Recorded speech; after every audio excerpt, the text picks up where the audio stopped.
Mike and I discuss Garry Kasparov's morbid thoughts on why he thinks he's still alive. Find out which world champion was inspired by Roger Federer's 9th win at Wimbledon. And speaking of winning, one super GM does it for the first time in nearly a decade, and another is tired of operating in the shadows of a former world champion.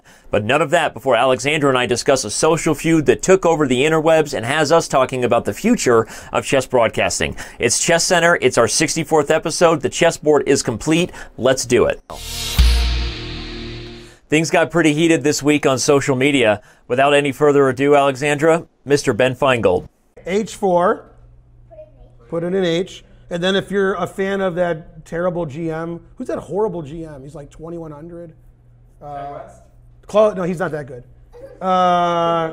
Who's the GM who's really low rated? He's the ginger GM. Ah. Yeah, Simon Williams, that's it. Yeah, he's like 1,900, I think. Anyway, or 1,800. Maybe it's Ken West. Okay, no, I'm kidding. He's like slightly worse than me. But he's a British GM, so. All right, Simon Williams likes to push his H-pawn because he's really strong. Okay, so H4, he calls it putting Harry and put it in H, and yeah, Harry the H-pawn. Okay, very suspicious.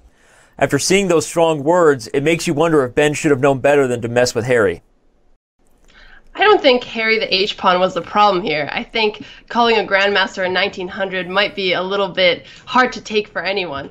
For anyone who knows Ben, he has a great sense of humor. People go to his lectures at the St. Louis Chess Club just to have a good laugh and learn things at the same time. Regardless about how they feel, you can tell the fans are eating it up on Facebook from the comments. Maybe we're going to have a future match with Ginger GM and the St. Louis Trash Talker. I love the nickname there for Ben. He is the St. Louis Trash Talker. And on that note, let's make the announcement official. October 4th, as you see before you, we will have Grandmaster Simon Williams versus Ben Feingold in the first ever Trash Talking Blitz death match. There will be no death, but this might be the closest to it that we've ever had. I will be involved as a moderator or instigator of the conversation. Make sure you tune in to that match on October 4th, a day before the Magnus Carlsen debut in this year's Speed Chess Championship. We are pretty excited. Both of these guys are pretty excited for the gloves to come off. Alexandra, it'll be our first R-rated parental advisory chess TV show with no censorship to these guys and how they feel. It's Speed Chess Championship matches galore in the month of August, starting on the 3rd, where you and I will have the call, Robert. Sasha Grishik, former World Blitz champion, taking on Little Richie Rapport. What do you see going down in that match? Well, Rapport may be a fan favorite, but unfortunately for him, he's overmatched against the veteran Sasha Grishuk. I expect Grishuk to take this match something like 16-11. All right, well, let's move on to the next match in August, which will be on the 23rd.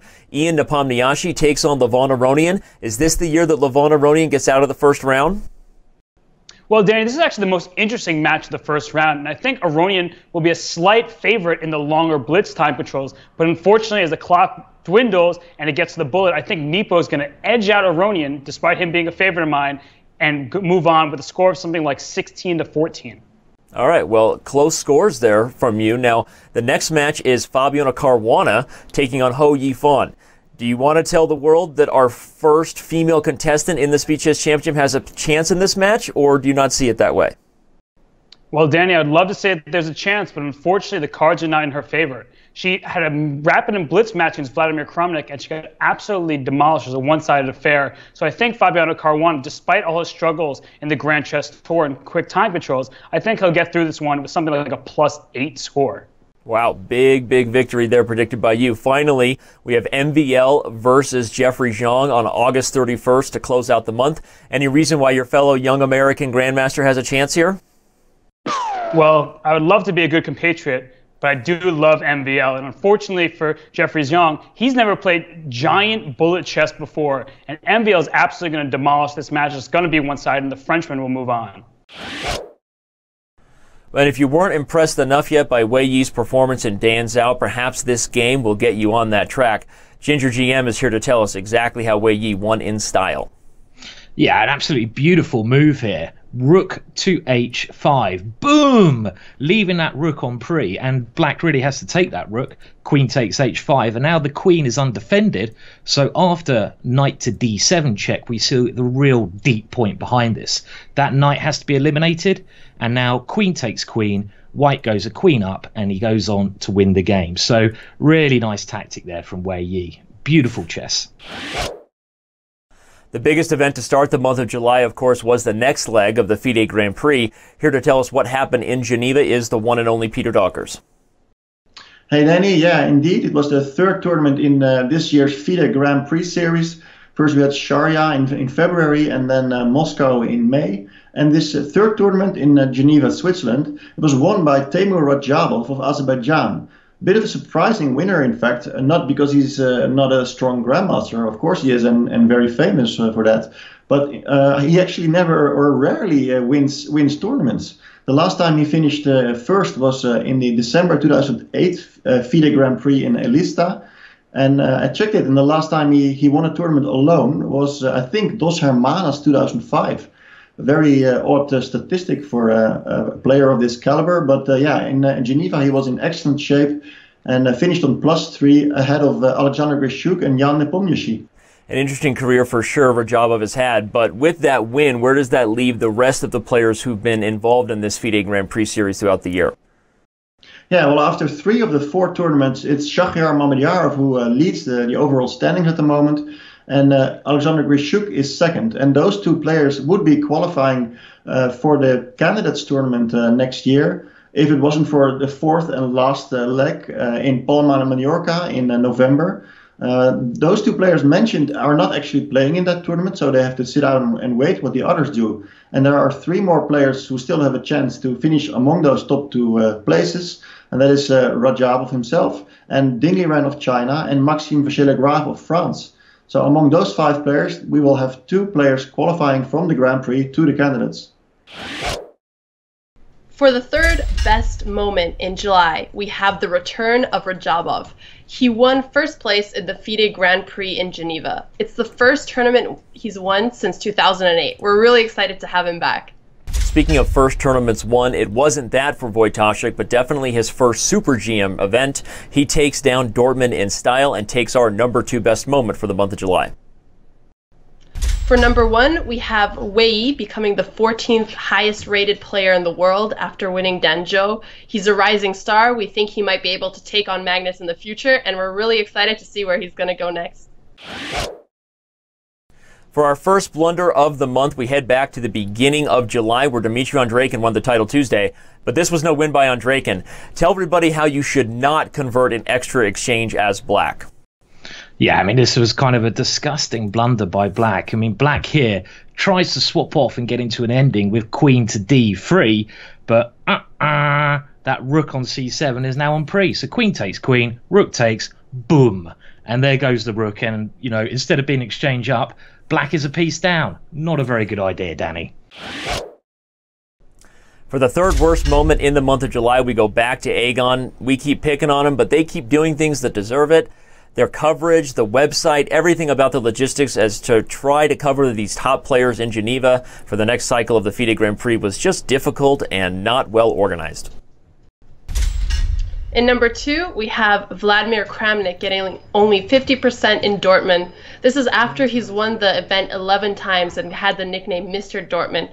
We're sad to see him drop from his number 2 spot in the world to number 4, but hopefully Kramnik can pick it up soon.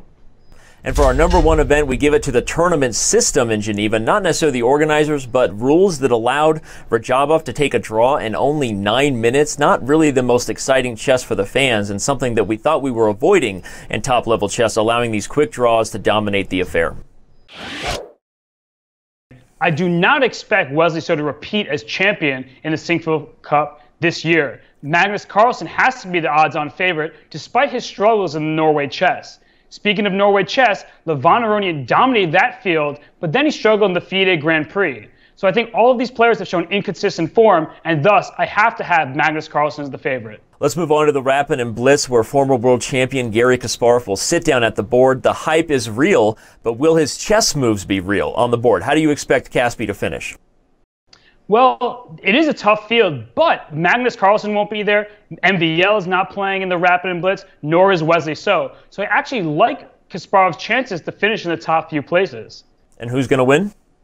Well, I have to have Hikaru Nakamura as the heavy favorite in this field. Without those other competitors at the top, he's definitely the best blitz and rapid player in the remaining field. FIDE releases its new rules, which include, among other things, that you can only use one hand when not only castling, but capturing and promoting. Mike, why the strict policies? Well, I think they're trying to tighten up the game a little bit, but it's a problem for me because, you know, Danny, I got a two-hand back and I'm going to have to switch to Federer style from here on out. Sticking with FIDE, why do you think Magnus Carlsen chose to play the upcoming World Cup in Tbilisi? It would be his first time in said event since being the world champion, so maybe he feels like he still has something to prove, or maybe just wants to show off his new look. Back to tennis, but still avoiding your backhand, Mike. Roger Federer just won Wimbledon for the 9th time, and Vishy Anand said he was inspired by the champion's ability to improve in his old age. Do you think the Tiger has one more big Super GM tournament victory left in him? I do. He regretted saying the dreaded R word last month, and you know the Indian press gave him a hard time about it. I think he's going to want to win one more just to prove them wrong. 18-year-old Wei Yi just won a big tournament in Danzhou. Do you think he's still young enough to be considered for the first Chinese World Championship? I think he's still China's best hope on paper, at least. It says he's 18. Will he mature enough over the next few years to be competing amongst the world's elite? Time will tell. But sticking to what's on paper, during his book tour recently, Garry Kasparov was asked rather pointedly why he thinks Putin hasn't taken care of him yet. Mike, what did he answer? Well, quite morbidly, he thinks that Putin has already burnished his strongman credentials enough, and killing Kasparov won't add to them. Also, Kasparov not setting foot on Russian soil in a couple of years. That could be quite wise. And sticking, unfortunately, with the topic of death, we lost another one in the chess world. Andrew Paulson, the founder of Aegon, dead at 59. Danny, what will his legacy be? I won't speak of his legacy or what the future holds, Mike, but I can say that as far as Chess.com is concerned, our relationship with Aegon, while Andrew Paulson was at the helm, was a positive one. I think he was a forward-thinking dude with some innovative ideas, and he will be missed.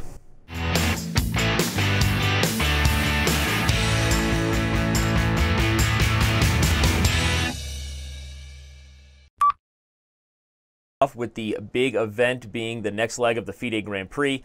Everyone is here. Wait, I messed up. Let's just go again. All right, starting in 3, 2. Well, not everyone is here. Peter's here. Okay, starting in 3, 2, 1. But let's talk X's and O's. When Sasha Grishuk takes on Little Dicky Rapport, how will they?